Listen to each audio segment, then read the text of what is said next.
Jharkhand is teeming with Maoist insurgents who claim to be fighting for the rights of the peasants and the tribals. Jharkhand also has more than a dozen armed rebel groups active in its forests. The state has banned the rebel groups, but activists say security agencies covertly use them to fight the Maoists.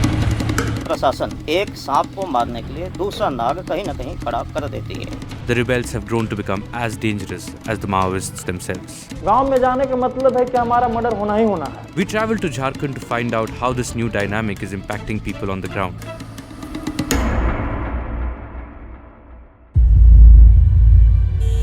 Our first stop was Manika, a village 160 kilometers from the capital city of Ranchi. Uday Yadav, a local school teacher, was killed near the village in June last year. Police say Uday was a Maoist and he was killed in an encounter. But the Communist Party of India Maoist, popularly just called the Maoists, released a statement claiming Uday wasn't their member.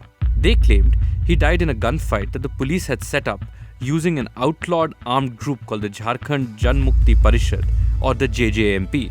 They say the police used JJMP to lure a Maoist commander. Uday is said to have set up the bloody meeting, which ended in his death and that of the commanders. Counter हुआ ही नहीं. ये लोग मिलने वहाँ गया था उससे JJMP से, और जेजेएमपी वाला ही धोखा देकर मारा है और बाद में जेजेएमपी से पुलिस के सौंप दिया. जब उग्रवादी को समाप्त करना है तो एक उग्रवादी साथ आप बातचीत करते हैं और दूसरे को आपको कहते हैं कि वो उग्रवादी है. Not very far from Manika, Neeraj Yadav from the Kui village was also among those killed in that encounter. 22-year-old Neeraj owned a small Russian shop. His family had a similar story to tell. It matched the claim made by the Maoists. Police तो ये बोल रही है कि उसने माओवादियों को police ने घेर के मारा है.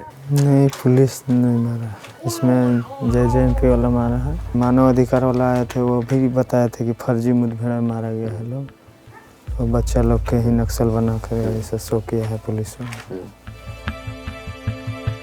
The Janmukti Parishad was formed in 2005 after an area commander of the Maoists defected and started his own gang. He was later killed and the gang became defunct. In a cat and mouse game that plays out between the Maoists and the intelligence agencies, Pappu Lohra, another rebel, was brought in to revive the gang. Over the years, the gang has moved on from merely fighting the Maoists to running rogue operations. It stands accused of serious human rights violations. On the night of 31st August, a 30-year-old man was picked up from his village in Latehar district by a group of armed men. He was brutally beaten up before his family could secure his release. We are going to meet Mahendra Singh Thakur, who is living in hiding in his friend's house in Ranchi. अभी तक हम गांव छोड़ के बाहर हैं. गांव में जाने का मतलब है कि हमारा मर्डर होना ही होना है. नक्सल संगठन जो हमारे झारखंड में माओवादी के नाम से जो चर्चित है, उसको मारने के लिए समझिए पुलिस जेजेएमपी को पैदा किया है. माओवादी धमकाता था तो पुलिस के पास लोग आता था, लेकिन जेजेएमपी धमकाएगा तो किसके पास जाएगा? The Parishad is not the only anti-Maoist armed group active in the state. The list of Jharkhand's rogue gangs is long. They've grown tentacles across the state and terrorize people just like the Maoists do. Right now we are at the state headquarters of the police of Jharkhand, and we are going to meet SN Pradhan, Additional Director General of Police, and we are going to find out from him how the state is going to deal with these many splinter groups. You could say that about 6 to 7 armed groups are active, out of which, apart from the CPI Maoists, there are 2 very active groups who are actually of the same level or probably are causing more incidents than the Maoists. They are nothing but corrupt, they are nothing but extortionists, they are nothing but criminals, and they are nothing but murderers. Initially, when it happened, probably we are preoccupied with Maoists, but now we are able to deal with all 3 of them equally effectively. In 2004, Dalit and tribal members among the Maoists felt their concerns were not being addressed by the upper caste Yadavs.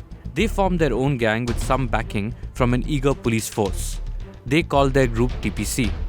The group now controls the coal-rich regions of Chhatra and Palamu district and is more feared in the coal belt than the Maoists themselves. The group has enormous political clout in some districts, with some members even elected to the local panchayats. Sunil Pandey, a social activist in Palamu, dared to challenge this collusion between the administration and the TPC. He paid with his life. Earlier this month, a social activist was shot down here by unidentified men. He had filed a PIL in the High Court alleging collusion of security forces with the armed groups. Now we are going to meet the villagers and family members of Pandey to find out what could be the reasons behind his murder. Next.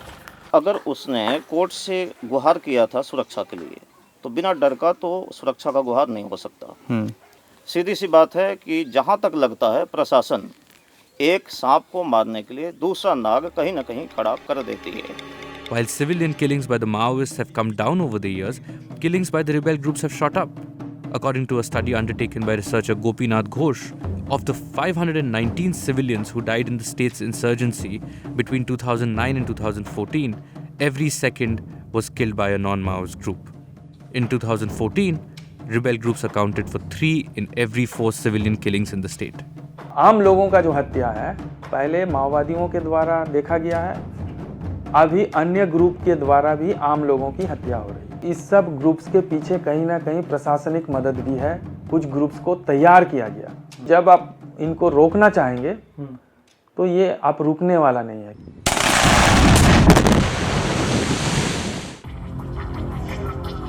Rebel groups like the Parishad and the TPC thrive on a levy collected from Jharkhand's mining industry. On an average, nearly rupees 80 crore levy is collected annually from each coal mine. The annual figure of extortion in Jharkhand is estimated between 7,000 and 10,000 crore.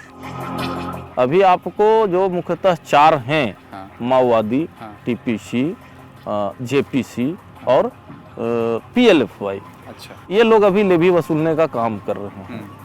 अभी जो levy वसूला जा रहा है, पिपरवार में 15 रुपये TPC लेता है। 15 रुपए पर टन। पर टन जी। माओवादी का 10 रुपये टन है और 5-5 रुपये टन ये लोग का है। But why do the mining companies pay a levy? What do they get in return?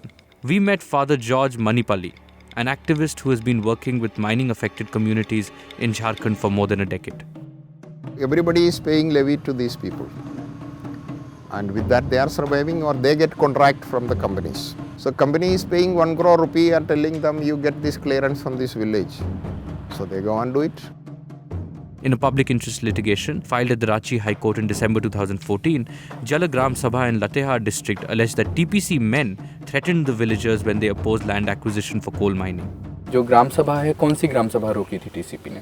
25 से 31 तारीख तक का डेट था कि इतना दिन के अंदर अगर आप ग्राम सभा करके देते हैं पारित करवा के तो ठीक है, और नहीं तो खारिज किया जाएगा। हम लोग ग्राम सभा कर रहे थे, उसी में से टीपीसी के नाम लेके 1-2 आदमी आया, ग्राम सभा बंद कीजिए, नहीं चलेगा ग्राम सभा, तो हम लोग स्थगित कर दिए।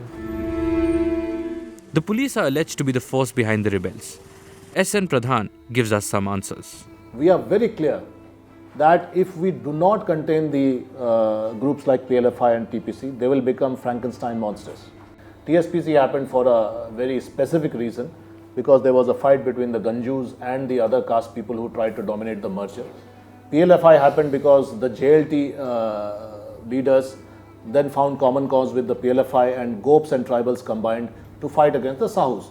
So obviously in this, police was never in the picture. Pradhan also admitted that the police used other armed groups against Maoists. But if you say that is the police using, I would say that to the extent that information can be collected from one criminal to catch the other, maybe that is happening.